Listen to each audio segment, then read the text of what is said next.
Howdy folks, Marvin Forte here, KFNW Director. Welcome to the KFNW Current. Appreciate having you here. I've got a couple of guests that we're going to talk to tonight. But before I jump into that, let me do a little business.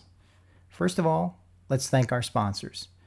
Our title sponsor this year is Snake River Manufacturing, making the best trailers and trailer DIY parts and accessory parts, the best in the business. Diamond Parking and Self-Storage, longtime sponsor of ours. They are our presenting sponsor this year. Our tour sponsors are Native Watercraft, and we will be giving away a Native Watercraft Titan X 12.5 this year, thanks to Native Watercraft. Boggs Footwear.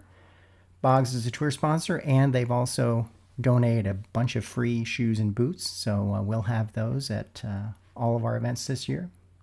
And Northwest Tackle in Caldwell, Idaho. They are our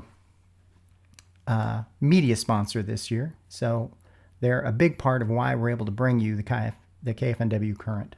So we really appreciate Joe over there. Check out the KFNW YouTube channel. Let me show you that real quick. Well, there's the KFNW website. That's not exactly where we want to go. Let's go to the channel. This is where some of you may be watching this here live. You can see previous episodes here. And if you scroll all the way down, we've got some sponsor channels. Check those out. And we've got our member channels here. So if I click View All, you can see all of our KFNW members that I know of that have YouTube channels. And they're sorted by the number of subscribers that they have. Josh Howard's the big kahuna here with over 14,000 subscribers. Brandon Hua with a little over 4,000. All the way down to us at the bottom. We're working on it. But if you have a YouTube channel and I don't have you listed on here and you're a KFNW member, be sure and send that to me and I'll get it added. In addition, I've added, if you take a look at the website and you can click over here to podcast, you can also get all the previous episodes right here. Episode 5, 4, 3, 2, 1. And I'll just keep adding them to the top so you can scroll down. So that's kind of cool. Okay, the big exciting news is the 2026 KFNW 50/50 season-long starts Sunday. I know, it's crazy that it's already happening, but it's happening. That is March 1st. We're going to do a drawing on the next episode of the KFNW Current, and we're going to choose one lucky winner to get their membership fee back. Who's going to be in that drawing? Everybody who goes out fishing on March 1st and submits a fish that gets accepted. You're going to be in the drawing. Your name will be on the wheel. We'll draw one, and one of you is going to get your membership fee back. So looking forward to that. Let's see. Let me get off of this page. Let's go back to just me.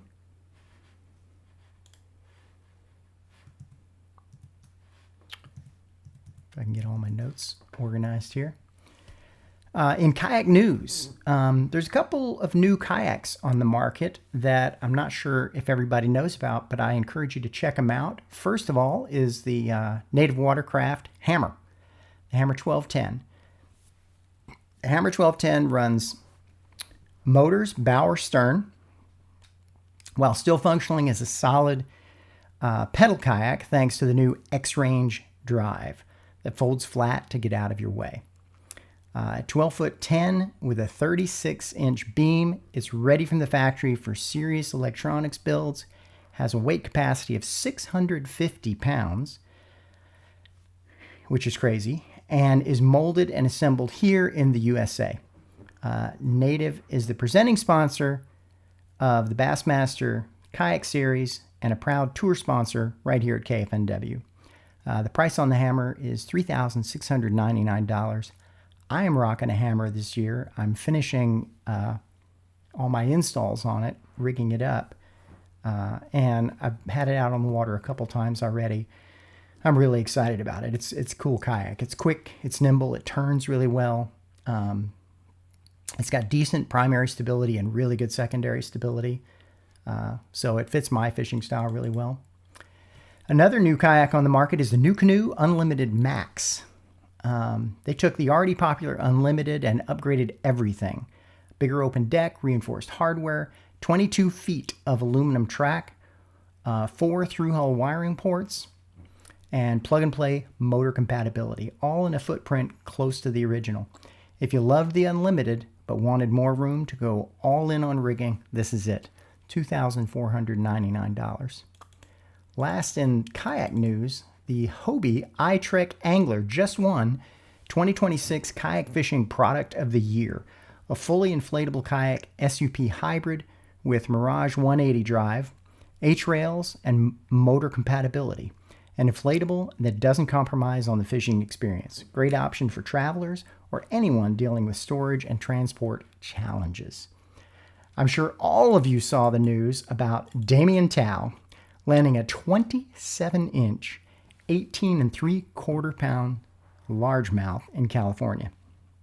Max Lee caught the same fish back in December, but it was noticeably smaller when Max caught it. If you look at Max's page on Facebook, he's got them side by side, and the belly is a lot smaller in that fish, and it's a little shorter, I guess because of the belly. But it's pretty cool that the two guys both caught it.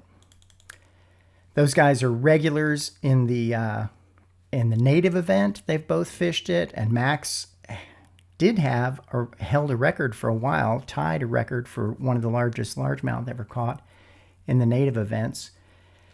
And Damien won the West Coast Championship last year. So those guys are big names in the California.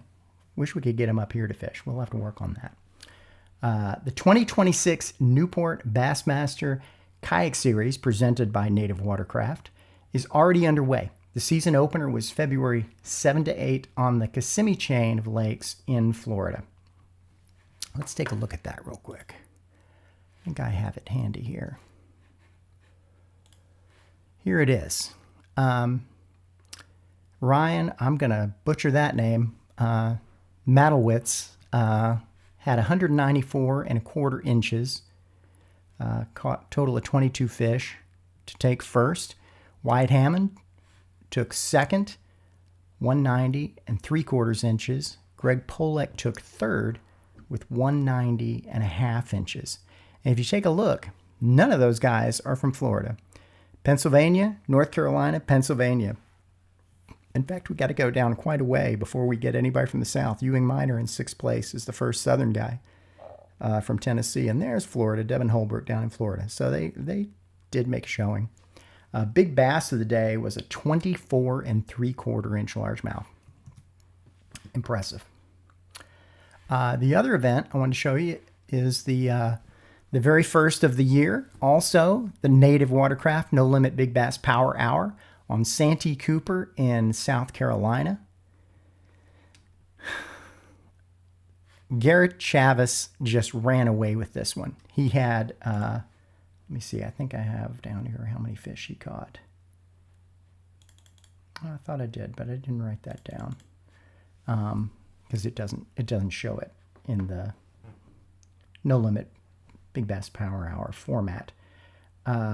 Big bass of the day was a 24 1/4 inch largemouth caught by Larry Wood, who came in second. And that was a new record. So that beat Max Lee and a few other people. We had 3 or 4 24 inch largemouth that had been caught, and nobody had beaten those. Now, the one exception to that I'll say is when we did that national online event last year, it did get beaten in that one. There was some Florida fish that were over 24 inches. But those kind of get an asterisk because it was an online virtual event and, 100 bodies of water, however many bodies of water we allowed for that. It was a lot. But that 24 1/4 that Larry put up was the biggest in a live event that we've seen in the native events. Oh, 23 fish. That's how many Garrett caught. I did write it down here. Yeah, you can see he just ran away with it. 23 fish, and the next down was 9 fish. So he just crushed them. He obviously figured out something that nobody else did on Santee Cooper. It looks like I'm going to get to fish Santee Cooper later this year in September. More info about that to come. All right, with that, can you see me? Am I back here? Sorry, I've got so many screens up here. It gets a little crazy. Let me bring in our first guest. Our first guest is Corey Carlile. Let me do a little work on Corey here. There we go. That's a little better. Okay, let me bring him in and talk about what Corey's got going on. Corey, you there? I don't hear you yet. Let me unmute you. There you go. There we go. There we go. Oh, let's see. We had a few people commenting too. Let's see what they've got to say, I guess, before we get in too far. Brandon Hua says, howdy, friends. Michael Jarvis said, hey. Brandon says, I guess I need to fish Sunday. Yes, you do. Although you already won your membership back, so you're not going to win it again. You've already tried that trick with me. Josh Latimer says, hey, fellas, looking forward to 2026. We are too. Going to be a good year. How you doing, Corey? Good. Just got off work. Just hanging out at home. Very nice. I dig that hat. Yeah, it's actually a branded Polinick hat. He lives pretty close to here. He's local, so like to support. Yeah. Very nice. Yeah, it's good design. Well, I wanted to bring you on, especially with the 50-50 season long starting. Corey, of course, was our 2025 champion for the 50-50 season long.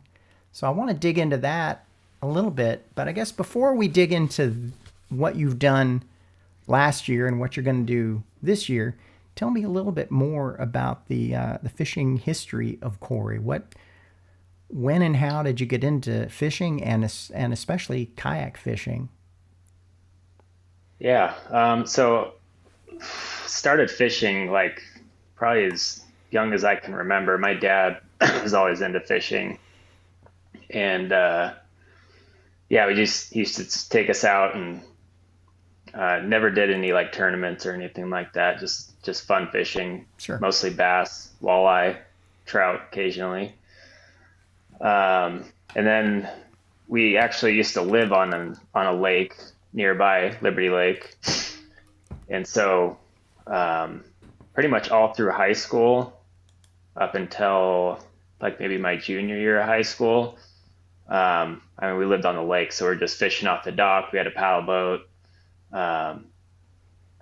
And I don't know, somewhere around high school, I got completely out of fishing. I got really into snowboarding, and pretty much all through my 20s, I did not fish at all.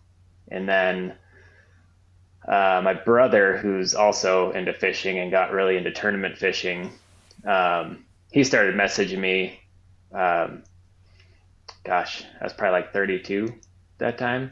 So this is like 4 or 5 years ago.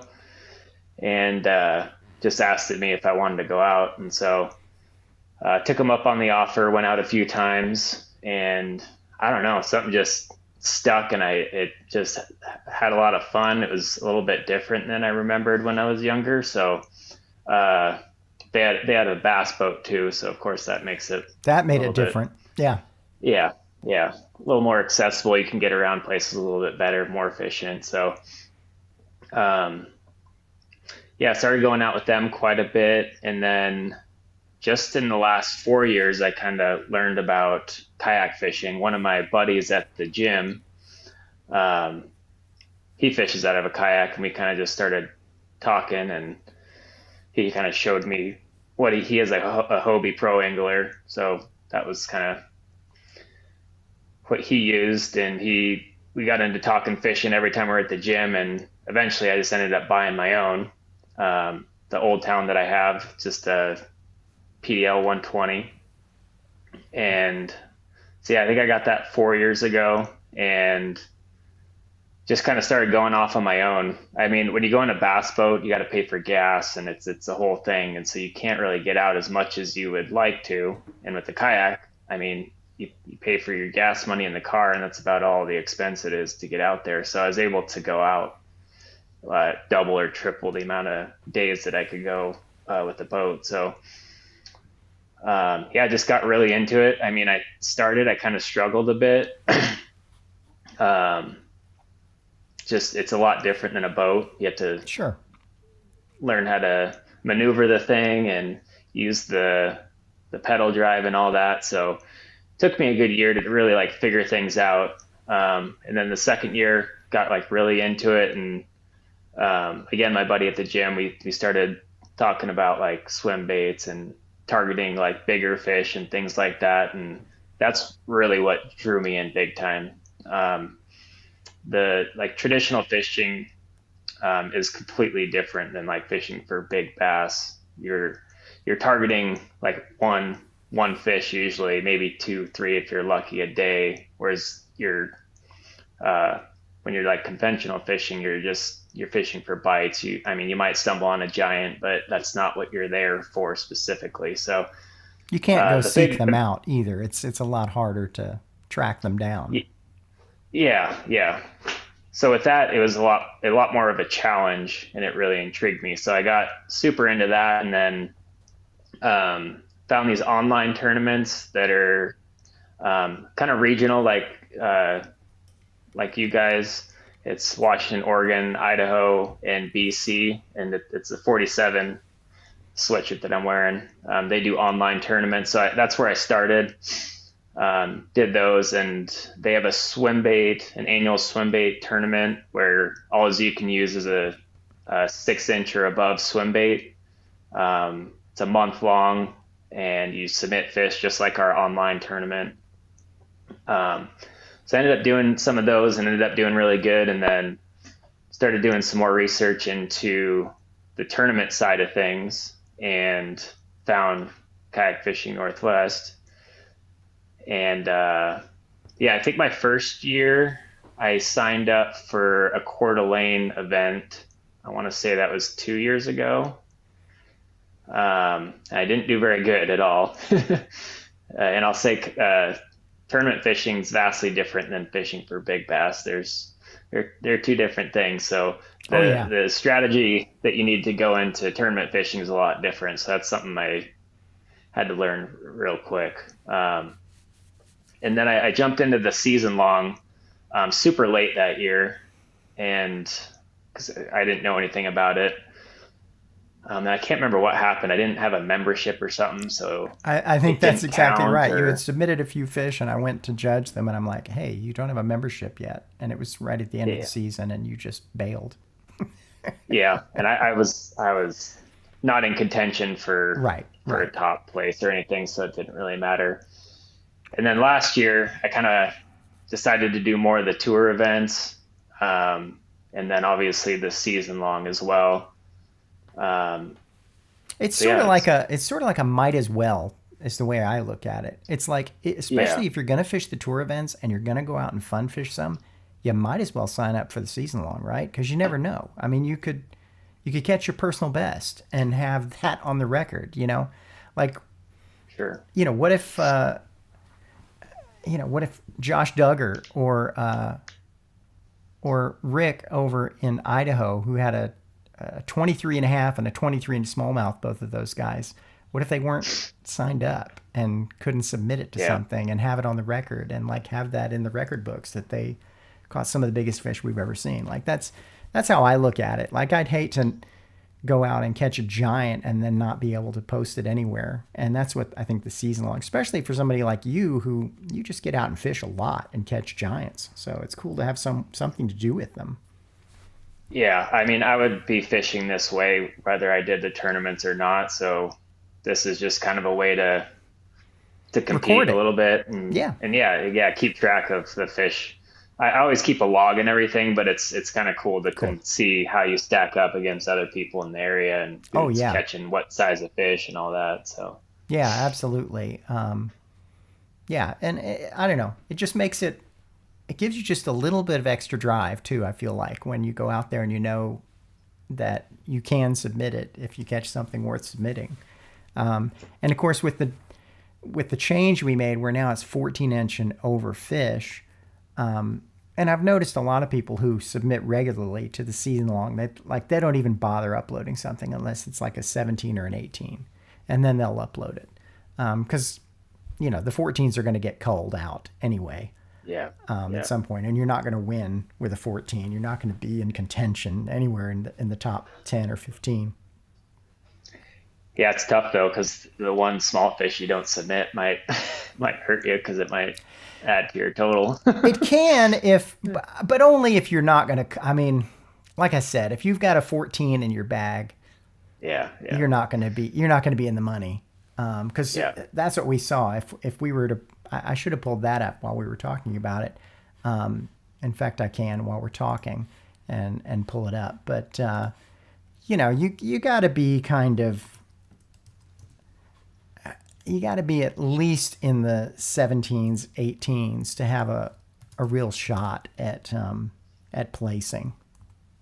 Don't you think?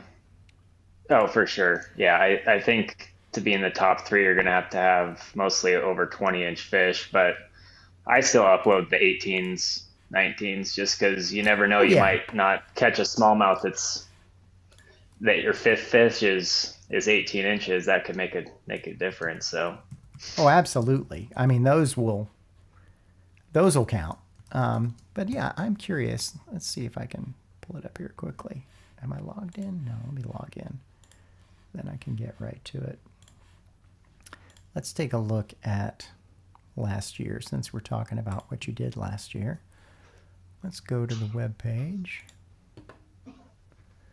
Boom, here it is. There's your record. So yeah, look at that. Everything is 20 plus. Every single fish that you caught. And that's sort of what I'm saying. If we go down here, so we paid out 10 places. Ryan Flory was 10th place. And yeah, everything he had was 19 or above. So, that's fairly close. You had 201 to 216. I mean, that's all kind of pretty close to each other. Oh, I see Matt's joined us. Hey, Matt. Matt's little round head is down there. I was going to bring you in eventually here, Matt, anyway, but it's good to have you on board. But yeah, you can see we don't get into any 14s and stuff until we get pretty low. So that's why I think a lot of people don't even bother uploading them. I know that's kind of my rule of thumb is if it's not like a 15 or a 16, I don't bother. And I think you could logically say an 18 or a 19 it has to be. Well, let's bring Matt in officially here since we've been... There he is. Hey, Matt. How are you doing tonight? Can you hear me, Matt? Is Matt frozen? He is. He's frozen. He looks frozen. Matt? Do you hear us, Matt? Are you alive, Matt? Yes. I think I'm going to have to kick him out and bring him back. He hasn't blinked. I think he's definitely frozen. All right. I kicked him out. We'll see if he makes it back. And let's get back to just the two of us. Sorry about that. He was definitely on earlier. There he comes. There he comes. I knew he'd be right back. I'm going to bring you on, Matt. There he Okay. is. Oh, he's now moving. You guys can see and hear me. You were just frozen solid. Yeah, I saw that. I could hear everything you guys are saying, but you were frozen. Yeah. yeah. There's always something funky that happens. Brian May has asked if you're camera shy. Yeah, that's what it was. Absolutely. Nobody wants to see this ginger face. So you saw what we were talking about with the giants in last year's season long. And I think what we're going to do this year, especially seeing as how many signed up. We had 78 last year that signed up, I believe. Yep, there it is. and we paid out 10 places. I'm thinking this year we pay out 15 places.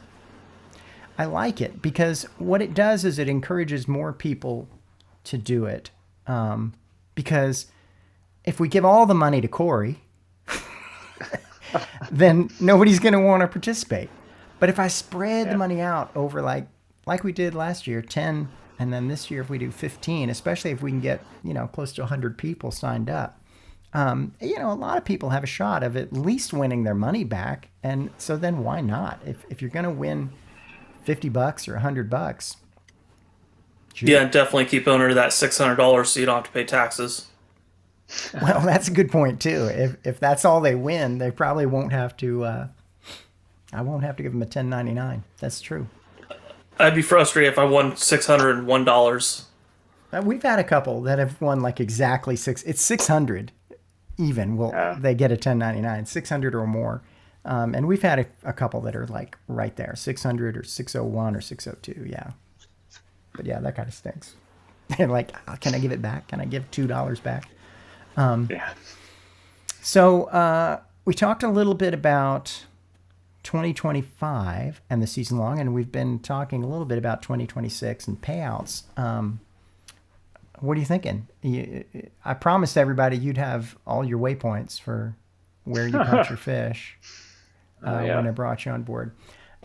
No, the thing I will say, without giving anything too private away here, the thing that I really like about Corey in this event when I check him is he's not fishing his honey holes. This guy gets around. I mean, and you can see from his photos, he's not in the same place in these photos. He's going all over the place to fish. And that's cool. I really respect that and think that's great to go out and try lots of new waters and figure it out. And that really helps your tournament fishing too. Because you get used to having to learn new bodies of water. So speaking of that, that's why I let us into that. I've got some details here. So let's talk about your 2025 season in addition to the season long, because you won the season long, but you had a pretty damn good tour event season as well. 10 Mile, our first event, you didn't fish. Oh. Umatilla, you came in second. Door Shack, you won, and you took big bass. Whatcom, you had a tough time at Whatcom. That was your only really tough event. That was my dad. You came in 31st for that one. I think I submitted 2 fish too. That was a rough one. It was tough. I had a similar day. I had one good fish early, and then I caught like one more. It was hard. It was, and even the people who did well at that event, they kind of. I mean, David Tarshish had a lot of fish. He found where there were fish hanging, and he just stayed there all day, and he won it. And they just kept reloading, and he'd catch them again. So that's great. Brandon Hua just kind of got lucky. He was coming back to the launch and ran across some fish and caught them. Luck's great if you if you can't get it through hard work. And then CJ, you did okay. You were in 11th place, but not good enough to come through. The Willie you missed, unfortunately, because you were really in contention for AOI there, especially after Door Shack.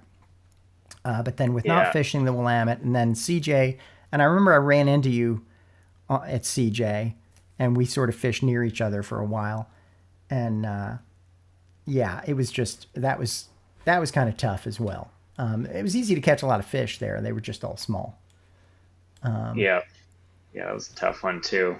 I learned a lot from those couple events just in like tournament fishing in general, because the other 2 events I just could kind of fish the way I normally do, like trying to target larger than normal fish, and as long as I catch 5, then I'm doing pretty good. Where those fisheries were not like that. You catch quite a few small fish, and the difference between first and, I don't know, 10th or 12th place was maybe an 18-incher or 17-incher. So that was a learning experience for sure. It was. I found it interesting because I think you consider yourself more of a largemouth guy. Is that right? Yeah, for sure. Which is funny because you came in second at Umatilla, which really is a smallmouth fishery, but you had a giant largemouth there too. You had a 22.5-inch largemouth on Lake Umatilla, which is impressive. And then Dorshak, of course, that was all smallmouth. So you're doing okay on the small jaws as well. Can you hear me? You there? You hear me all right? Yeah. Sorry, it froze for a second. No, you're okay. You were fine here. It just froze on your end, I guess. Were you saying that I did all right for With small jaws? compared to... Yeah. Yeah. Your two best events were smallmouth mostly. Yeah, with largemouth, I understand their behavior a lot better. Yeah. And so I'm a lot more comfortable fishing around Finding those them. fish. Yeah. Yeah, I mean, smallmouth, occasionally I'll stumble on some good fish, and usually when I can find them, I can catch them. But finding them's half the battle. And sometimes, I mean, even around here, recently I've figured out some techniques, and having live scope also, I think, helps a little bit with targeting. At least you know there's fish smallmouth, there, right? Yeah. Yeah, you can at least tell how they're reacting or kind of what's going on down there, where I don't know, I just could not figure them out. Even our local lakes where I'd caught them before, it's like they're there one day, the next day they're gone, where I don't know, from my experience, largemouth are usually always there. They're just sometimes harder to get to bite. Yeah. Where smallmouth just move around so much more. It's hard to keep track of where they're going, where they're headed, all that. And they're angrier, just generally angrier too. So you're right. They're easier to get to bite usually. Yeah.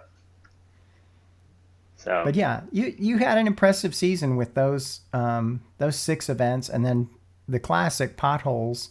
You did okay. You were in the middle of the field. You were 13th place at Potholes. That was one of those things where I lost it on day one type thing. Oh yeah.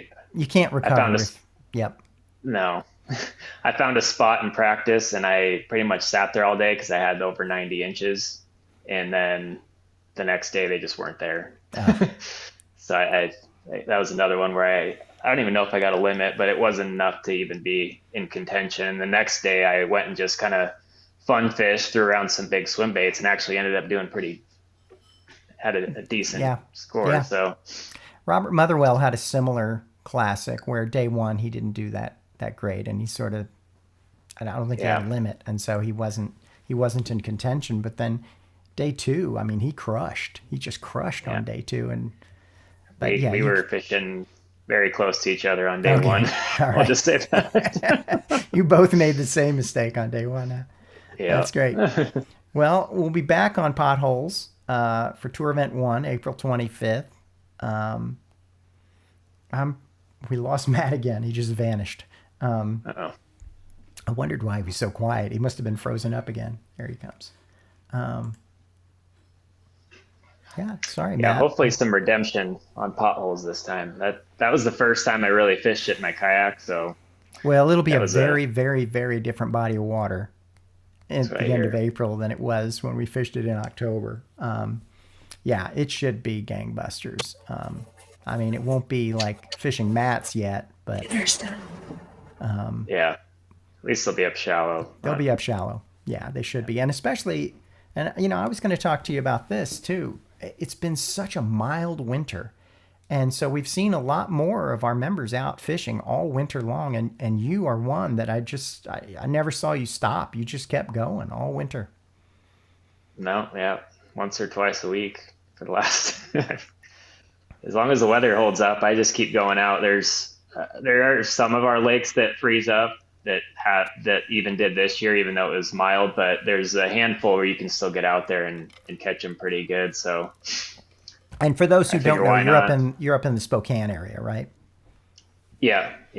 It's right on the border of Idaho. So sure. Yeah, like Pend Oreille, Coeur d'Alene, all those are pretty close to you. All those are real close. Yeah. Banks, Newman, all those lakes, and Yep. those are 3 of those are on our schedule this year. So you're in pretty good shape. Like what you were saying earlier, that I kind of move around to a lot of different lakes. I'm lucky enough to have like 25, 30 different lakes within an hour. So yeah, like you said, it just makes you a better angler if you can put yourself in different lakes, because they all fish different.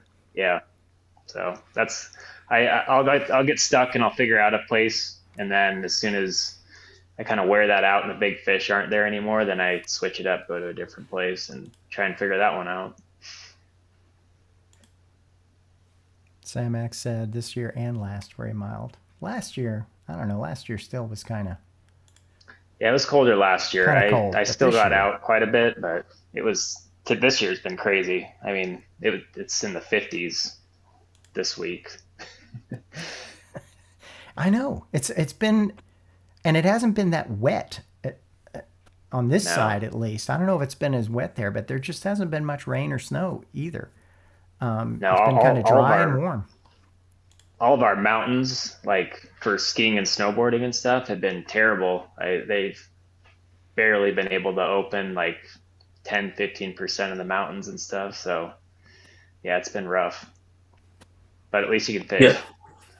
Yeah, usually January I'm on the river and stuff and on the LC, and I didn't even go steelhead fishing this January. There's no water in the rivers. You had No one point nice going one. out one. You had one nice one, Matt, that you posted. Yeah.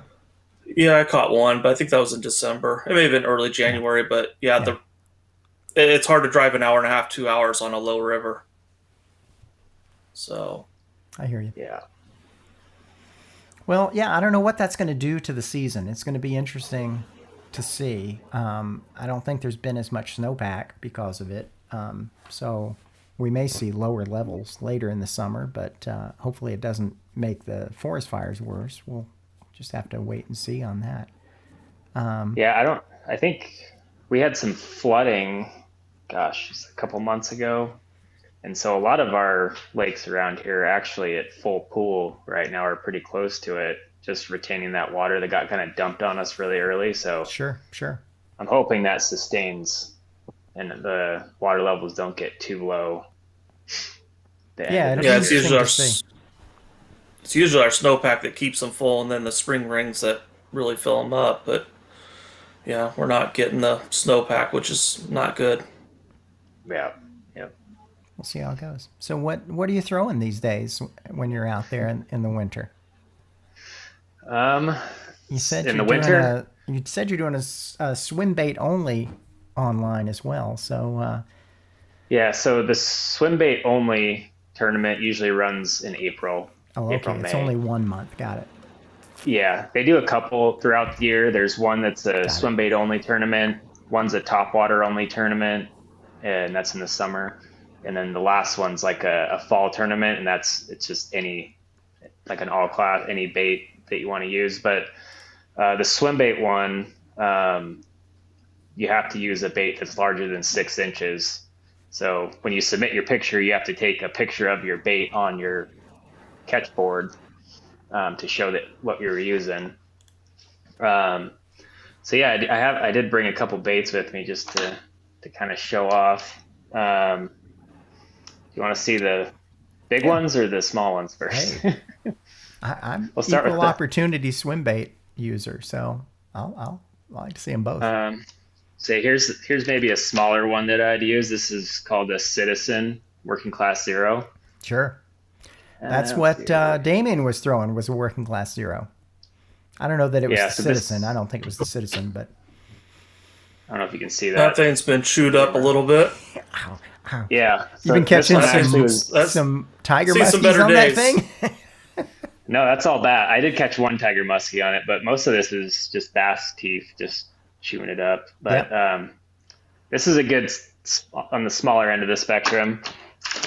I do have a Tyrant 10. This is what Damien was using. Got it. That's a 10-inch bait. That's a little bit bigger. And then you have like a Depths 250. That's nice. A 9-inch bait. I think it weighs like 7 or 8 ounces. And then at the far end, you have like a DRT Ghost. So this is 14.5 inches, about 10 ounces. And yeah, so I mean, for me, I like seeing what the fish will eat instead of just trying to catch fish. So I'm constantly mixing things up. I mean, swim baits are obviously known to get bigger bites, but I do occasionally catch stuff on smaller stuff. I think just being like unique and trying different stuff. I mean, something like this. If you're watching any tournament bass fishing right now, the koi key's gotten pretty popular. It sure And I've been has. on this bait for a little over a year, and that was without live scope. But I think, as you're all seeing, it's being really effective in tournament settings now too. So, and then just like I throw standard stuff too. Like this is a swim jig. But little stuff like having this blade on the back. This is a war baits jig. Just something different that they haven't seen before, I think, Sure. can trigger Yeah, bites just modifying that most it like people that. don't get. Yep. Like here's a Megabass mag draft. Mag draft. Yeah. And I'll put different hooks on it, weight it down just so it's a little bit different than what everybody else is doing. So I used my discount tackle coupon and bought a couple of small mag drafts, the new small one, the 5-inch. yeah. But I've got, Yeah. I don't know, 3 or 4 sizes of mag drafts. They're great. Yeah, I think the bait that Damien actually caught that 18 on was a 10-inch mag draft. That's right. He was throwing the working class zero. You're right. He said that in the story, but then he switched to the mag draft, and that's what he Yeah. caught it on. You're right. Sam is asking, what line are you throwing? I assume he means with the big swim baits. You throwing fluoro? You throwing mono? So I'm a braid to leader guy. Even with the big swim baits, huh? Yep. Oh, wow. And Yeah. so, I mean, it depends on the swim bait, but around here we have pike. So if you're tossing around a $200 swim bait, you don't really want to lose it. So I tie on a 40-pound leader, and I usually put it Okay. on 50 or 65-pound braid. And I mean, I know a lot of guys would be worried about like the line diameter and fish being shy to that, but I just haven't noticed that. And is that a fluoro leader or a mono leader? It's shock leader, but it's But it's fluoro. fluorocarbon. Got it. But that heavy, yeah, yeah. Yeah, you might lose a little action, but I haven't noticed any difference, and I fish lakes that are crystal clear water and have never had issues with still getting bites. I think fluoro is so clear that they can't see it. I'm not even sure that matters. I actually have switched back and am throwing a lot of mono leaders on my braid to leader system. One, I think it gives you a little shock absorption that the fluoro doesn't, and it handles abrasion better. Then the only question is it really more visible in the water or not? And I think, like you said, a lot of times it doesn't really matter much. Well, Yeah, you guys the have me baits- lost at leader. Yeah, he doesn't. This is Mr. Straight Braid or straight fluoro over here, Matt. I don't even throw fluoro anymore unless it's my crankbait rod. Like even my spinning rods, I put fluoro on it, ripped them off, put mono back on. Mono. I got sick Yeah. and tired of losing. Fluoro on its own is just such a pain. It's so stiff, and it's like brittle. yeah, it can be. I got brittle. tired of I losing mean, fish, so Same. my thing too is I use a fairly like moderate rod for a lot of my swim bait stuff. So if it's treble hooks, even though I'm using like a 65-pound braid that's got no stretch at all, my rod can absorb it because it's a moderate. It's very parabolic. That's smart. Yeah. So the leader's just to kind of deal with pike mainly and structure. If you're fishing around docks and stuff, it's also nice to have that insurance of a 40-pound leader instead of a 20 or something like that. No, But the rod really sucks up a lot of the head shakes and stuff like that. So Sure. No, that makes a lot of sense. I know a lot of the folks who throw big flies for giant pike, like in Sweden and stuff, what they're doing is they're tying a leader to the fly that's like 70-pound mono, 70 or 80-pound mono, and it's just got a loop on it, and then they connect it to the fly line, loop to loop, or to the fly leader rather, loop to loop system, and then get out there and cast it. And that'll take the teeth. The teeth don't generally cut through that too much. I mean, wire leader is, I've done that when I'm fishing for pike and muskie and stuff. And it's great because it'll hold up, but it does really affect the action a lot. And so I think it's smart to just use a really heavy fluoro or mono, either one. Yeah, the issue, so I use an FG knot for my braid to leader. I was going to ask. I figured you did. And when you get above 40, you have some issues with the knot coming through the guides. So getting a good knot. 40 is kind of the top end where I don't really have issues, and I can still cast it pretty easily. So. And you've thrown that on a bait caster that size, I assume? Yeah, it is tough to get any braid to lead knot. It's kind of tough getting it through a lot of bait caster rods. It tends to want to hang up especially that first guide. It wants to hang up in it. Yeah, unless you I keep your rod tipped down. Yeah, and I build my swim bait rod so the guides are slightly bigger, so it can handle, a 30-pound leader coming through the guides. Sure. That makes it a little bit easier. But yeah, I have had pike cut through 40-pound like it's butter. So it's not 100%. If the teeth hit it just right. Yeah, absolutely. Yeah, it's not 100%, but I lost a few really expensive baits last year just running like 20-pound leader, and I was like, okay, I can't do this.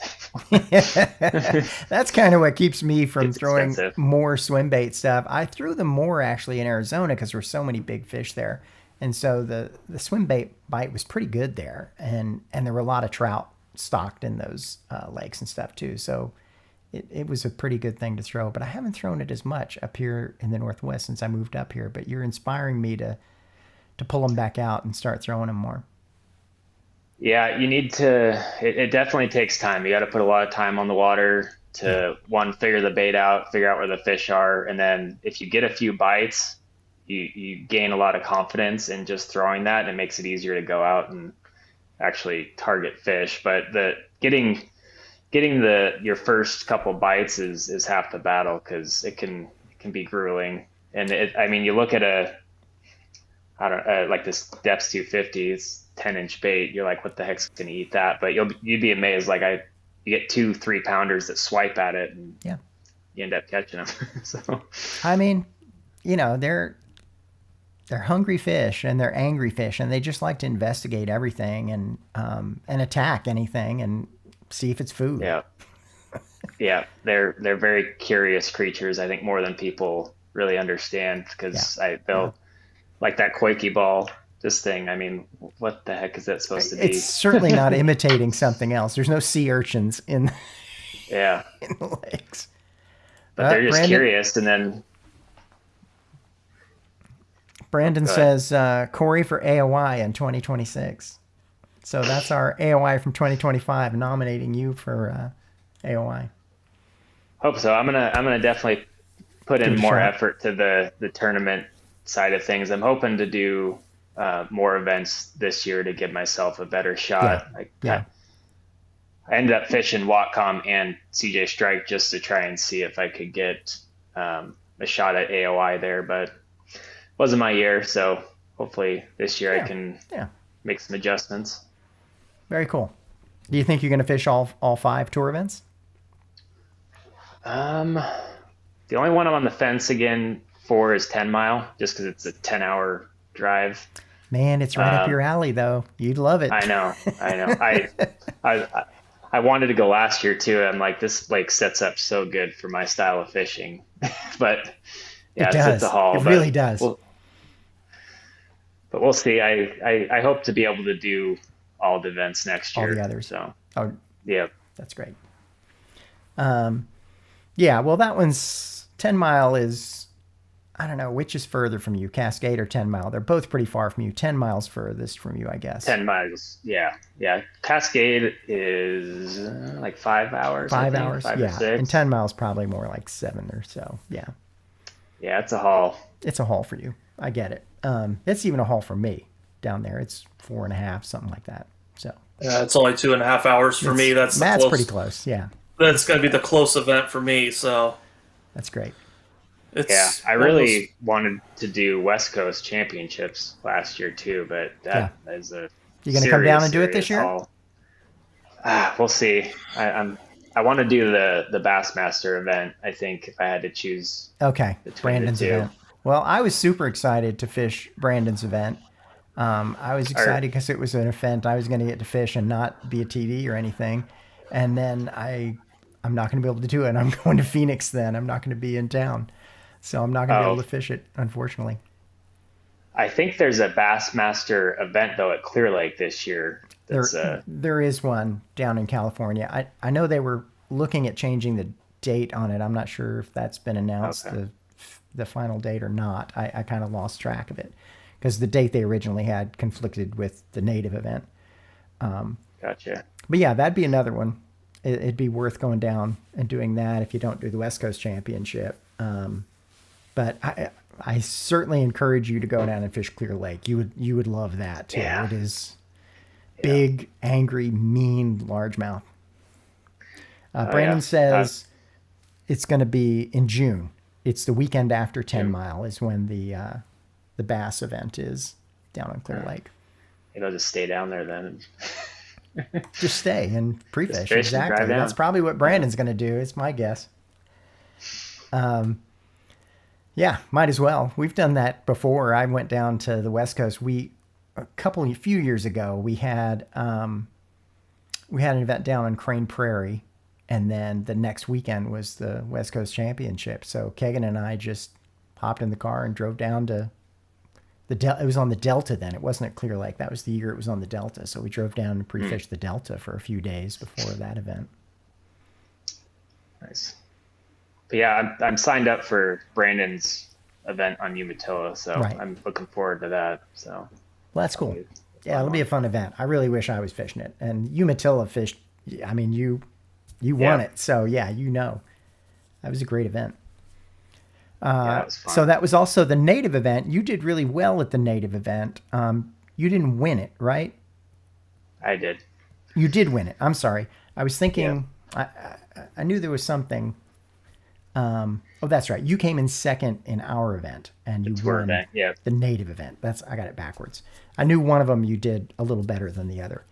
Well, that's cool. And that 22.5 obviously won you big bass of the day and the Native kayak and everything. So, yeah. Yeah, no, that was a really cool way to start. I mean, I wish I would have been able to keep the kayak and use it, but it's a little too much of a barge for me. So I get it. Without a trailer, the Titan X is not something to be car topped at all.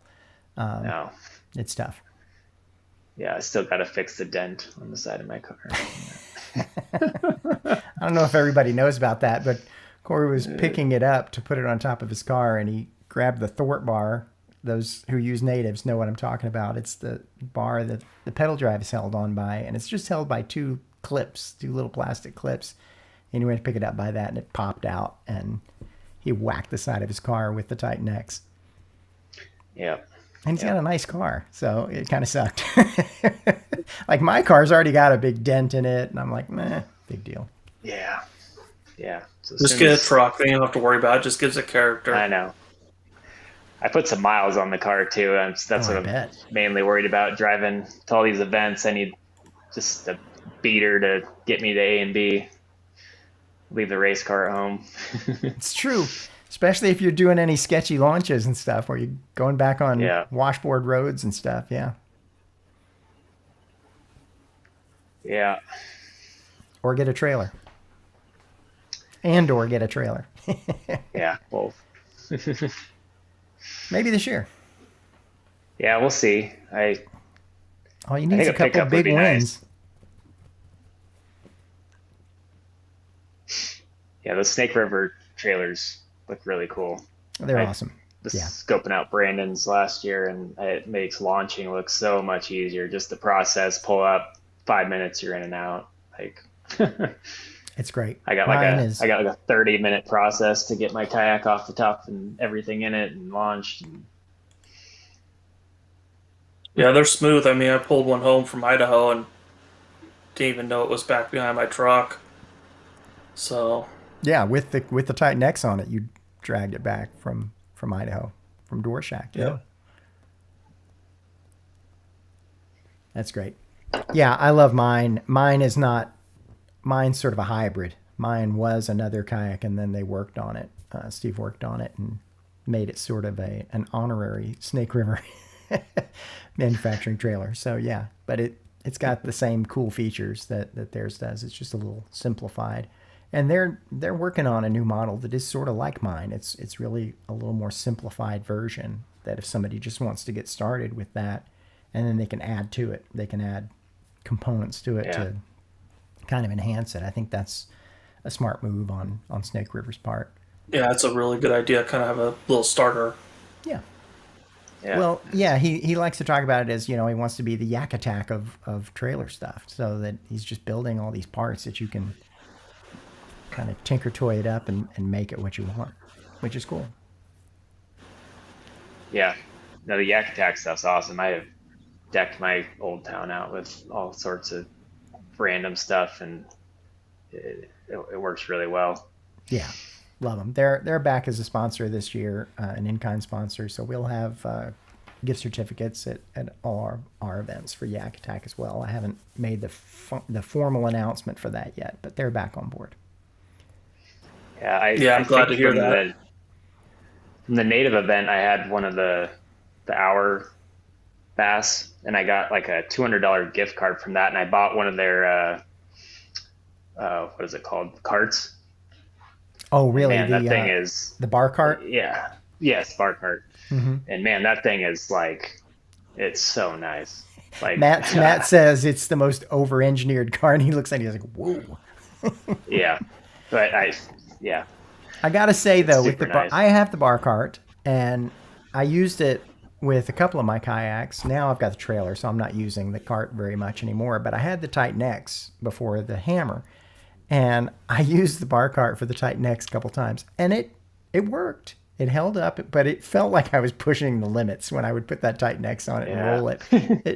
And then when I had to come back up from the ramp, I did that at Prineville, and I had to get help pushing it up. There's no way I could drag that thing all the way up the ramp, the big long ramp at Prineville.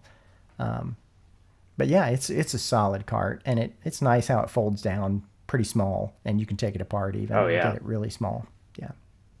Yeah, some of these lakes I fish, I just have to go from the bank, and it's just like some of it's all washed out and nasty, and I mean, it handles that stuff so good.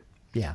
But my previous cart, it was like a sea tug or something, and man, that thing was such a pain. Yeah, I have one of those too, and I use it on the small kayak. I use it on the LTE. It's really good for that because the hull on that, it fits it really well, and it's such a light kayak anyway. It's like, doesn't really matter.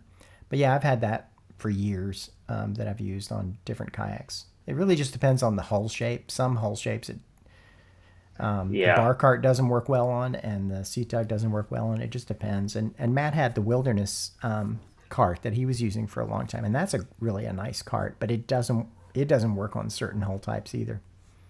Well, it's adjustable side to side, so you can make it fit whatever kayak you need to. You can get it closer, but we tried it. I don't remember what kayak I had at that time when we tried it. We were at CJ and we were doing that, and I think it was maybe the Max 12.5, and it just did not fit that at all very well.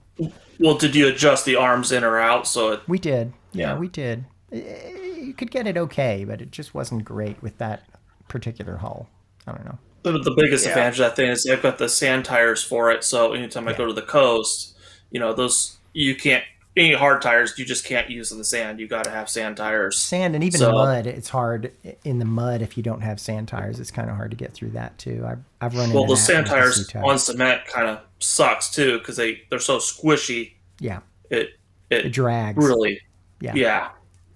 You're using the regular tires on your bar cart. You don't, or do you have the sand tires? Yeah, I got the regular ones. The regular ones. Yeah.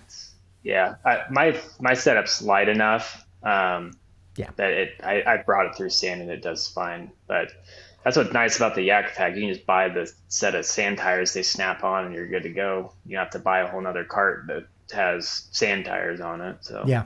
Yeah. That's the design of it will allow that. Like the Sidekick wheels for the natives, you have to buy new arms for it because of the yeah, different size of the tire. But yeah, with the bar cart, not necessary. That's cool. Well, let me see if I have anything else in my notes that I wanted to talk to you about.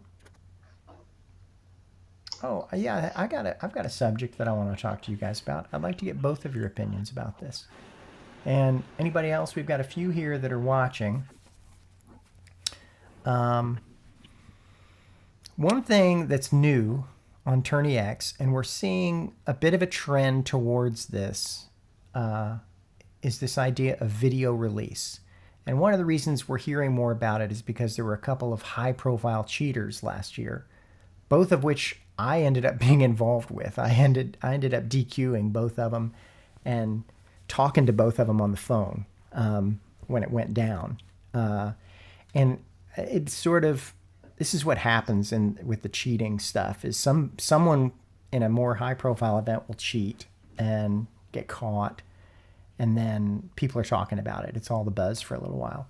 So that's sort of, Chad Hoover at KBF's been talking about video release forever. He actually wanted to require cast to catch to release video for everything. And I mean, if you did that, it'd be pretty hard to cheat. That would be yeah. so time consuming as a judge. It's tough. I mean, it's tough, and a lot of equipment required, and I mean, at some point, I think things will go that way. Everybody will have cameras, and we'll have internet will be more available everywhere, even in remote areas, and it'll be cool. We'll be able to do some pretty exciting things as far as media around events that we can't do now. So one of the new features in Tourney X as a result of this is video release. That you can turn that on so that for an event, it requires then a photo and a video. I would like to experiment with video, but I don't know that I'm quite ready to enforce it to be like, you have to have a release video of every fish that you catch. And I will talk to Dwayne about that. Let's see. Gage is saying hi. Gage is saying Corey will have 105 inches of smallies the first week of next month. Not if we stop him. yeah. But The fish that I was on kind of disappeared, so I gotta find them bite. again. You lost the bite. Okay. Well. Yeah, I'm still doing all right, but the big ones, I was on a run there for a few weeks, and man, it was like every trip I was over 100 inches. You're like, if it keeps going, I know. I've got a few places I want to go that I'm kind of excited. We'll see. With this weird weather, it could be interesting. But back to the video release stuff. So I'd like to experiment with it, and I will talk to Dwayne about that at Tourney X. But I think the way he's instituted it, it's not really optional. It's either on or off. And if it's on, that means everybody's got to submit a video. And the thing I'm worried about with it is, I don't want somebody to catch a great fish, get a really good board photo, and then the fish flops before they can get their video going, and the fish jumps off the board and right into the water. Like, to DQ somebody in that situation, and maybe it's just because of my history of doing this for a long time, that feels like it would hurt bad. So I don't want to do that to people. But at the same time, I think it would be helpful to get people to start experimenting with it more and taking video release. I know, Matt, you fished Jim's event, the Oregon Rockfish Classic, and that was the only evidence for that. You didn't even need to measure the fish because the fish are all different sizes and giant and hard to land anyway, some of them. So you just had to shoot a video release, right? That was it.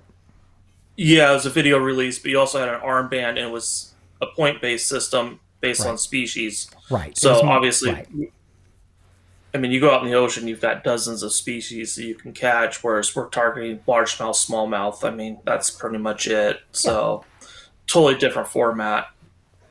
But it did get you working with video a little bit more. You know, we always have encouraged people to use video, especially if you get a fish with a dead eye.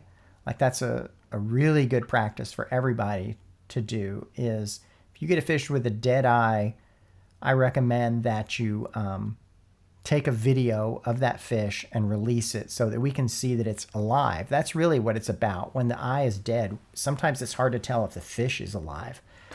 Sometimes we can tell. It just depends. And we always kind of reserve the right on that. If your fish looks dead and we deny it, then if you have a video and you can show us that, then we'll reinstitute it. We'll put it back in. So I'd love to get the opinion of both of you guys. Corey as a weekly angler and busy online and live tournament angler, and Matt as a longtime angler and TD. What's your takes on the video release stuff? Go ahead, Corey. First. Yeah, I mean, for me personally, I got the GoPro running and everything already, so it wouldn't be a hindrance on me. The online tournaments we do with 47, they have you do a release video too. So you're used personally, to it. I'm used to that. Yeah, it wouldn't be a big deal. And I mean, in some situations like that hybrid that I caught that unfortunately didn't count towards my total, but it was good to be able to send that to you to kind of show you like, hey, this looks like a smallmouth, but it also looks like a largemouth. So I'm usually doing that anyway, just for extra insurance if there's ever a question. But yeah, my concern would be on the judging side, like how much extra time is it going to take to go through videos for you or whoever's judging? I'm sure we wouldn't go through every video of every fish. There's no way that couldn't be done, really. Just only in if something one's like the No Limit, you know. Yeah. So I think you'd only be looking at podium people. Yeah, so if you're cashing a check, I'm definitely be looking at video. Yeah. Or if we have some sort of suspicion of somebody not doing something right. Yeah, that's kind of what my thought was, is if there's a question of a fish, I mean, then it might be a requirement. If like you said, a dead eye or something like that, it might, in those situations, be a requirement. But I don't know, it'd be hard to, like you said, to DQ someone if they hadn't done it. But I do think with all the cheating that's been going on, that it's probably good just to negate any of that happening. So, yeah, I think keep people honest. If anything, it'd prevent people from even trying in the first place because you have that requirement anyway. Yeah, I hear you. Let me show you guys this while we're talking about it.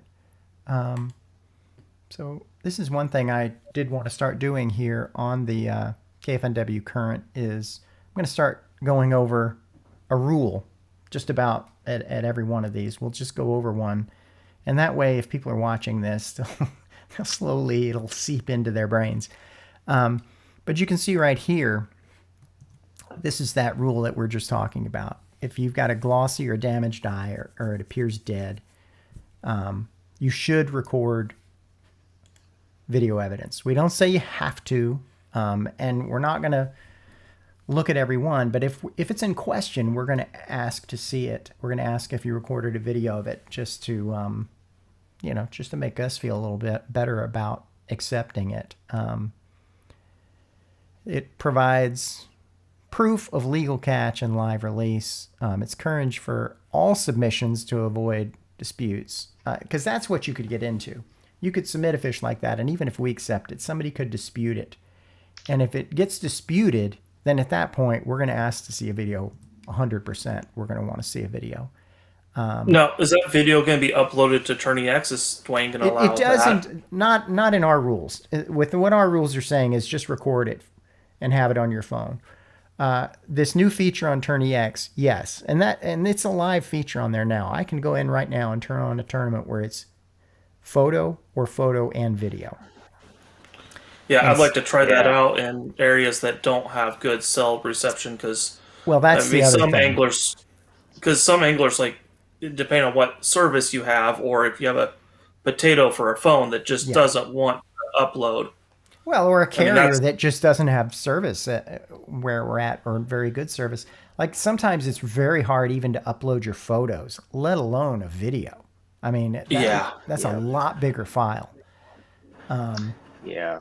Yeah, I don't know how many times I've gone around the lake with my phone, way up in the air, sitting there trying to hit submit, Just hoping you get a trying to get connection. source. Yeah. Yeah. Yeah, Dorina is that way. There's like no service hardly anywhere. And then Okay. as you're going along the bank there, all of a sudden you hit that one spot. And it's like your phone goes boop, boop, boop, boop, boop, boop. Middle of the boat ramp. That's where you get the best service there. Same at Crane Prairie. Go stand in the middle of the boat ramp, and that's where you get the best service. It's crazy. If you're Yeah, if like you're I ever said, interested, always go to the middle of the boat ramp. good to know. Like I said, this new feature on Tourney X, the way he's done it right now, if I turn it on, then that means everybody has to have a video that accompanies every fish. I'm not ready to do that. I'm not ready to pull the trigger on that. But I would love to be able to turn it on. The thing is, if it's not mandatory, then people aren't going to do it either. So I don't know. I think what we're probably going to do is ask people to shoot them, and we're at random. We're going to ask people to see them. We're going to pull them over when we're doing our final double checks, especially people in the podium, and just say, "Hey, do you have a video?" And I'm not saying we're going to DQ you for that, but you're going to get a warning if you don't have it. And if you have a fish with a dead eye, you may get denied. You may get a fish denied for that. I wouldn't mind Yeah, to try a it- month-long challenge where we actually use that feature so people can play with it. Maybe just a really, really low entry fee or something like that so people can play with it and we can see it on the tournament director side what it actually looks like How it when it's works out. implemented. Yeah, I don't know. Could I'll you think turn it about on? Could you turn it on for the season long for a period of time and then turn it off, or is it for the whole duration of the tournament? I don't know what would happen if I turned it off in the middle. Gotcha. It would delete all of them, I'm sure. I'd have to talk to Dwayne about that and see. Just to kind of, test it out. I think, I don't know. I'm going to think some more about it, and I encourage anybody who's listening to this to think about it as well, and we'll talk about it some more. I don't want people to get worried about it. I'm definitely not going to enforce this as a rule that everybody has to have video all the time of catches, video releases. I'm not ready to do that, but I would like to experiment with it because I think it is the direction things are going. I know others are looking at it, and some are instituting it. So at some point we may institute it in some way, shape, or form. Pat Moore says, I can't even take a picture correctly. Goodness knows how many fish. I'll get disqualified if I have to do a video too. You wouldn't get disqualified. You just would have all your fish denied. You'd still be in the tournament. Don't worry, I don't have a problem hitting that deny button. I don't know how many times I hit the deny button on a 20+ inch fish. And then Brandon doesn't hurt says, this. what if we have it on action camera? So the action camera, that wouldn't help with the Tourney X thing. But it would in terms of a fish with a dead eye.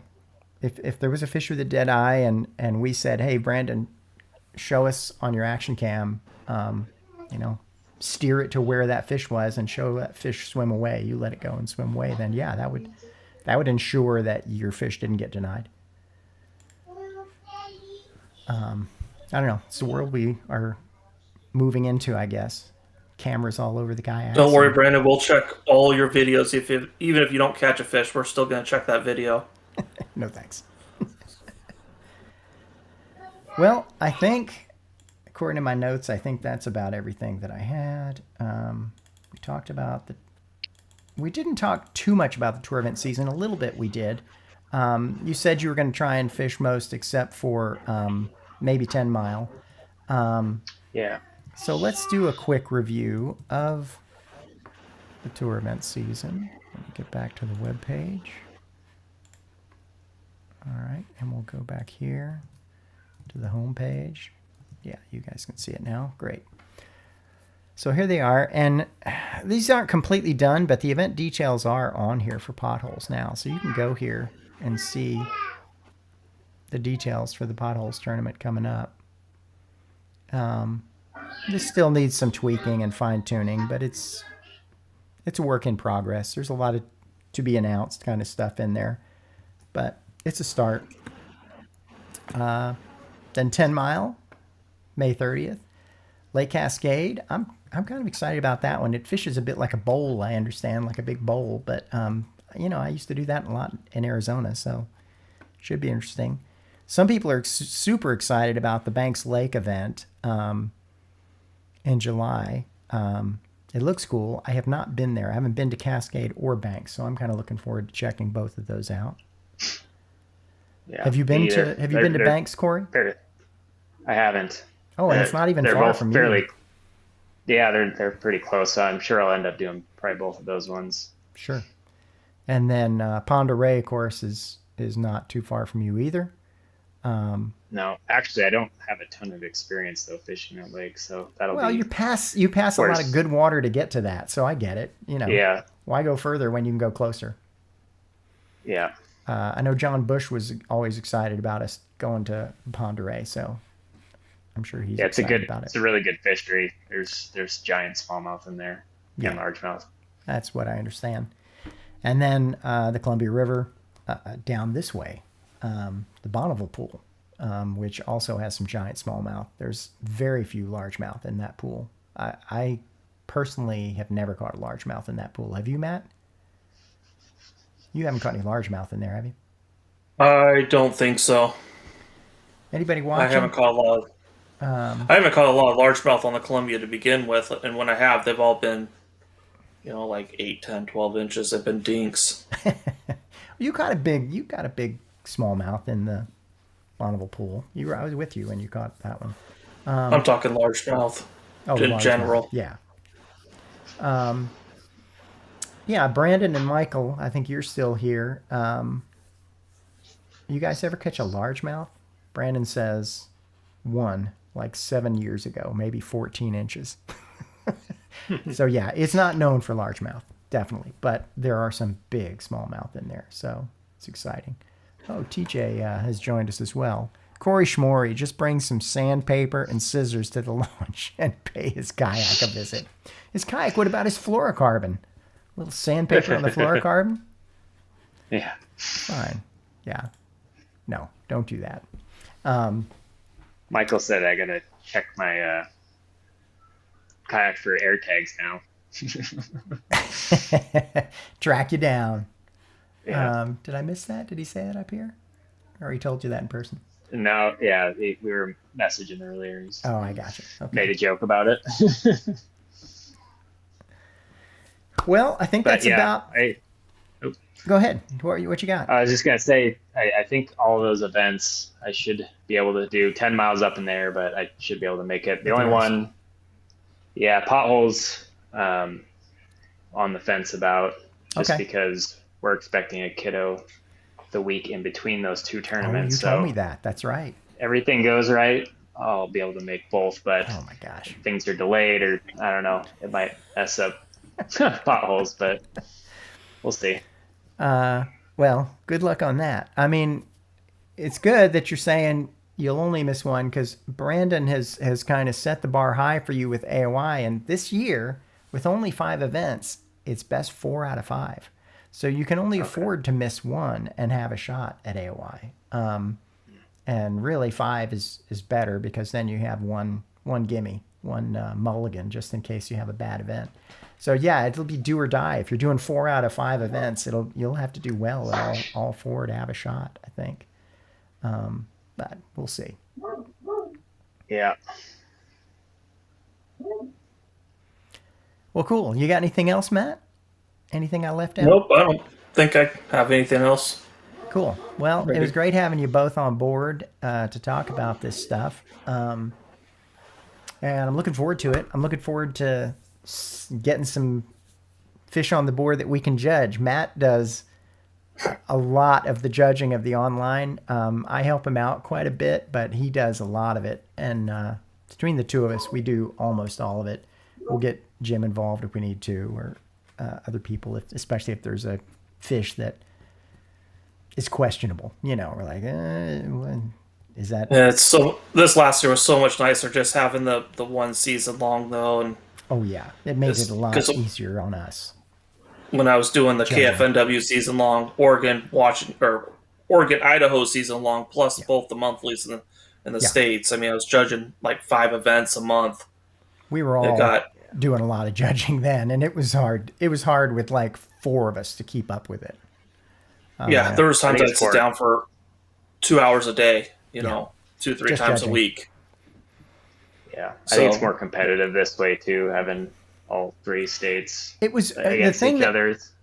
the thing that I really loved the most about it, I would say, about consolidating down, because before we had 3 season longs. We had 4 season longs actually. We had one in each state, and then we had one that's like what we have now. That's all 3 states. And the problem with the 3 state ones is it really did kind of become a honey hole thing, where people were going to those honey holes in those states and sticking to those spots. You know, one spot for smallmouth and one spot for largemouth generally, but a couple of spots they would really hit hard.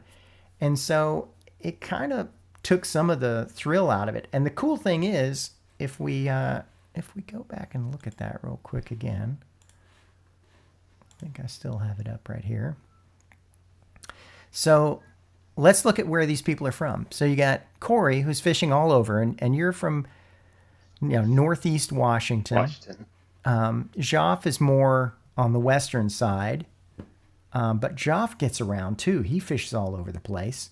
Then you got Rick Thanstrom over near Dvorak. His smallmouth are I'm not giving any secrets away here. All you got to do is look at his fish. They got that big hump on the shoulder, and they're from Dvorak. I don't think Rick thinks I'm giving any secrets away there. He lives right there.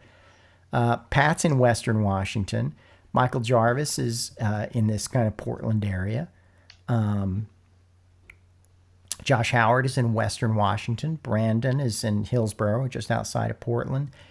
I mean, it's cool, right? They're from all over our 3 states. And judging fish, I'm not seeing the honey hole thing. I mean, yeah, people fish the same places, but I'm not seeing like, all 5 of their largemouth coming out of one area. So, right, we're not seeing that anymore. I mean, these fish are from all over our 3 states, and they're all competing. They're all right there together, and that's freaking cool. I really dig that.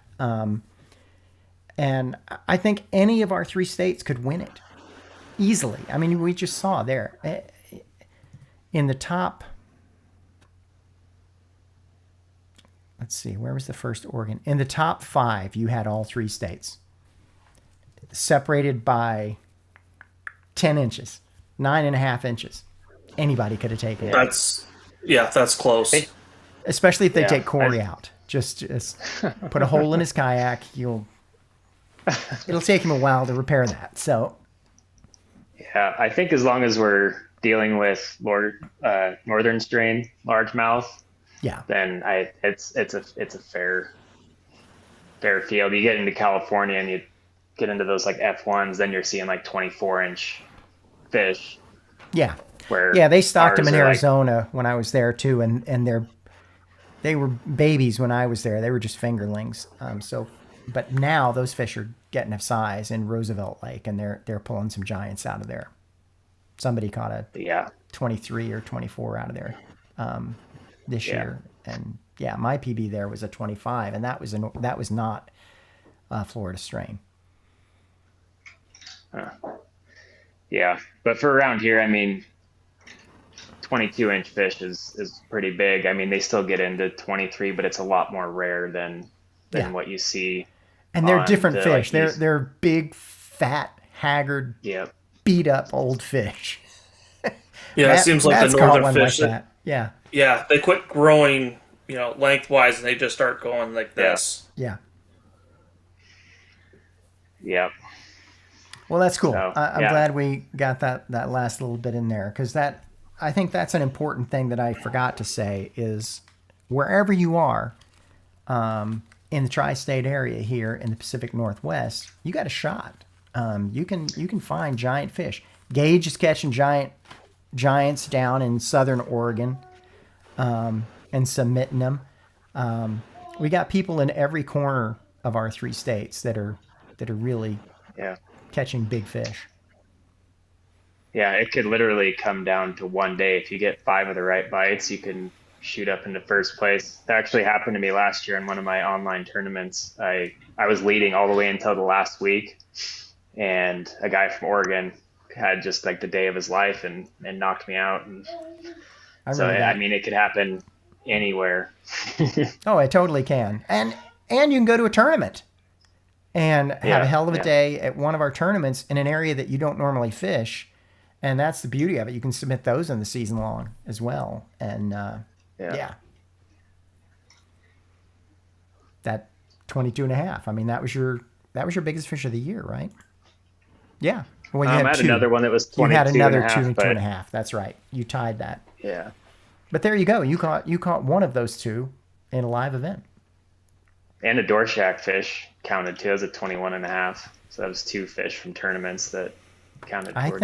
I think it was the same for me. I think I had like 3 that were from tournaments in my bag. Events. Yeah. Well, cool. You getting out Sunday? That's the plan. Weather's Matt, looking pretty you getting good, out Sunday? So I should be out there. Possibly. Probably not, though. I think I am. I think I'm gonna get out Sunday. I won't be in the running for the free membership back. I'm gonna let somebody else win that, even if I show up in the drawing. But I think I'm out too, since I got mine. you already paid won for yours back already. too. That's right. Yeah. You did. We're real early, like the first drawings I did. You won. Yeah. But I'd still like to put up some smallmouth, get a good Well, start. There's 2 things I'd say about that, I guess.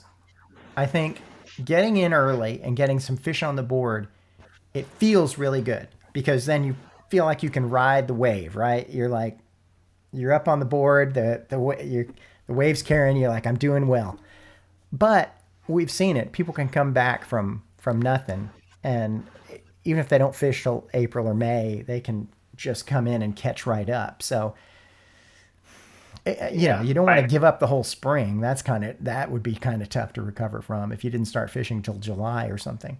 But my strategy is to get my smallmouth in as early as I possibly can, so I can spend the rest of the year just fishing for big largemouth. Chasing giant largemouth. Well, see, and that's funny because Rick Thanstrom's the opposite.